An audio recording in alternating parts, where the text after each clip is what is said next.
probably don't need to introduce myself to you guys because you all know me, but for those of you watching in Camberland, my name is Kaylee Berry, and I am married to my high school sweetheart. We actually met right here in this church when I was 10 years old. We've now been married for 9 years. We have 2 beautiful children. And I am going to tell you the story of our daughter. When we found out that we were expecting our first baby, we only had one name picked out.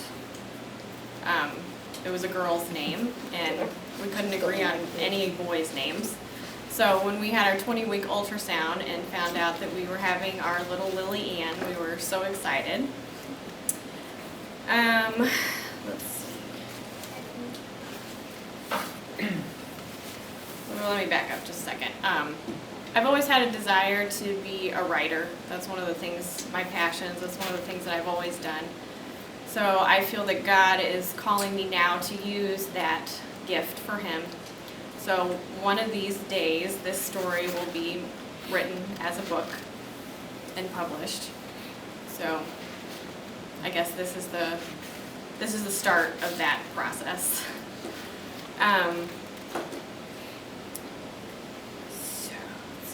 We chose the birth center to have Lily at, to be cared for by the midwives. That's where I was comfortable. Everything just seemed to fall in place for that to happen, and my husband was a little skeptical at first, not having her at the hospital, but I talked him into it, I guess. I don't know if that was good or bad, but that's where God had us. And so on September the 29th, 2015, I woke up having contractions, and it was a very long day of labor, and finally at 10:22 p.m. Lily was born. She was beautiful and perfect, and they laid her up on my stomach, and she hadn't taken her first breath yet. She was still attached by the umbilical cord, and she just laid there so perfect and still, like a little angel baby. And they gave her a little puff of air. She started breathing. Her APGAR scores were good. Everything looked, fine and normal. And so at the birth center, the procedure there is once you're ready and able and feeling up to it, you're released to go home so that you can recuperate at home with your family and in a comfortable surrounding. So we left there about 2 or 3 in the morning, I don't know. We had a very sleepless night. Lily cried all the time. She had a problem with her neck. It was kind of stuck and kinked like that. So we took her to the chiropractor right away the very next day, and that seemed to help some. She was having trouble nursing, and they have a nurse. They send out a nurse to your home at 24 hours to do your checkup. And so we talked to her about the breastfeeding, and we had started to notice some weird things, movements and things in Lily. And of course, we were, brand new parents, our first baby. We didn't know what to look for, what not to look for, what was normal, what wasn't. So we spoke to the nurse about it. She was twitching her little feet like this, and we're like, that doesn't seem quite right. The nurse even saw it happen and didn't think anything of it. So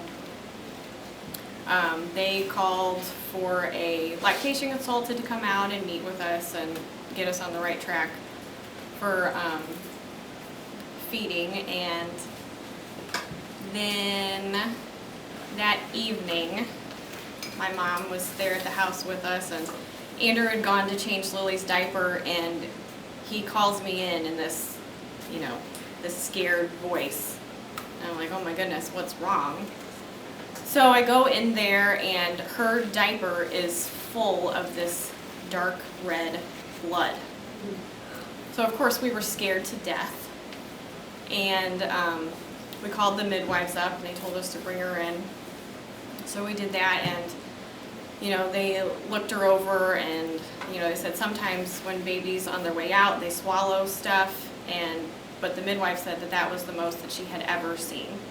So she sent us on to Progress West, to the emergency room there, and let's see. So we were there at Progress West. They did an X-ray and to see if there were any blockages or bleeding or ruptures or things like that. That's what they were worried about.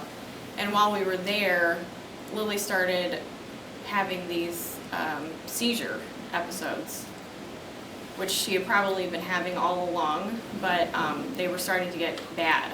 They were lasting longer and happening more frequently. So, God, He was just working in that situation. If we hadn't been there at the hospital for something else, who knows when we would have noticed it and how bad it could have been if we hadn't caught it in time. So, I always say that sometimes bad things turn into worse things, but sometimes it's for our good. God can use these situations that are bad, and you think, oh Lord, this couldn't possibly get worse, and then it does. Well, sometimes God is working in those situations, and He's working it for our good. And so when we were there, the ER doctor, pediatrician, she was asking us all these questions, and I had hardly slept for 2 days. I had just got this newborn who was crying all the time, and I was emotionally spent. And so thank God Andrew was there, and he was able to answer her questions. And of course we didn't have all the answers. We didn't know what was going on at the time, but he was able to step in and take care of all that, because I couldn't form thought in my head. So they gave her a drug to stop the seizures, but one of the side effects of this drug was that it slows down all of your body's functions, your breathing, your heart rate, your brain function. So one of the side effects could be that you stop breathing on your own. So they decided to helicopter her to Children's Hospital in St. Louis, which was super scary. We weren't allowed to go with her. So they put my sweet, precious newborn in this big plastic box and put her in a helicopter and sent her off to the hospital without us. And so, the doctors and nurses, reassured us just to take our time, not to rush. There's no way we could beat the helicopter there. So just be careful and be safe, and, meet her there. And so we did that, and after we left the hospital there, we called our moms and asked them to bring us some things and meet us at the hospital. So they had a surgeon standing by when Lily got there for her, bowels and intestines, in case she would need some type of emergency surgery. But they were able to do some testing. They found out that the blood wasn't hers. She had just swallowed a lot of junk on her way out, and so that issue was no longer a problem. They did pump out her stomach and clean all that out while we were there, but they were more worried about the seizures at this point. So they hooked her up to an EEG, ran all kinds of tests, trying to figure out what was causing it. They asked us all about our family medical history. They did a spinal tap to see if it was spinal meningitis, which was, scary on our tiny little infant, but they assured us that they did it tons of times and that it was perfectly safe. And so the last test that they ran was an MRI, and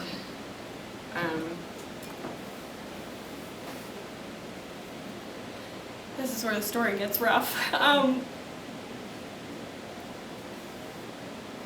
don't know if you know how an MRI works, but they take pictures in layers.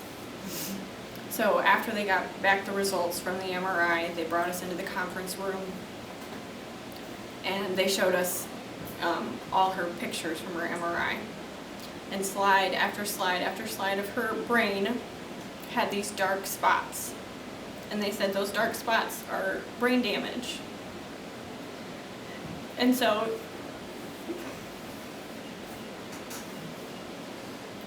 okay. I was thinking to myself, okay, mild brain damage, no big deal. My God is big. It'll be okay. And then they said that she had moderate brain damage, that it affected the gross motor part of her brain and cognitive function. So the diagnosis, the official diagnosis was HIE, which is hypoxic ischemic encephalopathy. I know it's a big long word. Basically, sometime during, either while she was in utero or during labor and delivery, there was a period of time where she went without oxygen, which is what caused the start of the seizures and the damage to her brain. And so they told us that she may have to walk with braces. She was exhibiting some signs of tension in her legs. High muscle tone is what they call it. I don't know. So, of course, after all that, we were heartbroken.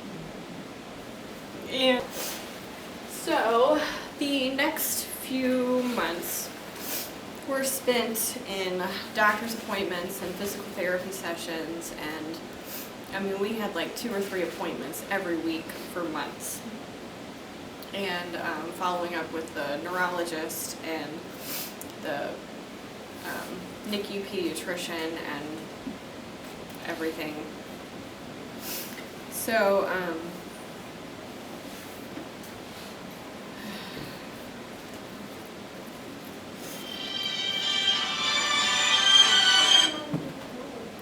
there was a lot of waiting and watching to see how she would develop and how things would go. We didn't know the outcome, and we just had to wait for her to meet those milestones and be patient and wait on God to see what kind of symptoms that she had from this. And when she was about 6 months old, I went through just a season of doubt. The devil started creeping in. He said, what if she's not really healed? And at that point she hadn't started crawling yet, so we weren't, we didn't know anything at that point yet. And so I just had this word from God that she would be whole. And it just kept popping up over and over again in my life and in sermons that I listened to. I'm gonna read a passage out of Matthew. Grab my Bible. So when I was thinking about doubt and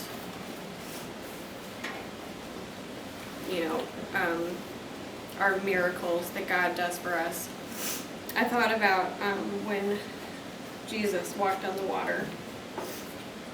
And I'm going to start Matthew chapter 14, verse 22 through 33. Immediately Jesus made the disciples get into the boat and go on ahead of him to the other side, while he dismissed the crowd. After he had dismissed them, he went up on a mountainside by himself to pray. When evening came, he was there alone, but the boat was already a considerable distance from land, buffeted by the waves because the wind was against it. During the 4th watch of the night, Jesus went out to them, walking on the lake. When the disciples saw him walking on the lake, they were terrified. "It's a ghost," they said, and they cried out in fear. But Jesus immediately said to them, "Take courage, it is I, don't be afraid." "Lord, if it is you," Peter replied, "tell me to come to you on the water." "Come," he said. Then Peter got down out of the boat, walked on the water, and came toward Jesus. But when he saw the wind, he was afraid and began to sink, and cried out, "Lord, save me!" Immediately Jesus reached out his hand and caught him. "You of little faith," he said, "why did you doubt?" And when they climbed into the boat, the wind died down. Then those who were in the boat worshipped him, saying, "Truly you are the Son of God." And so I was reminded of that passage, "Oh, you of little faith, why did you doubt?" And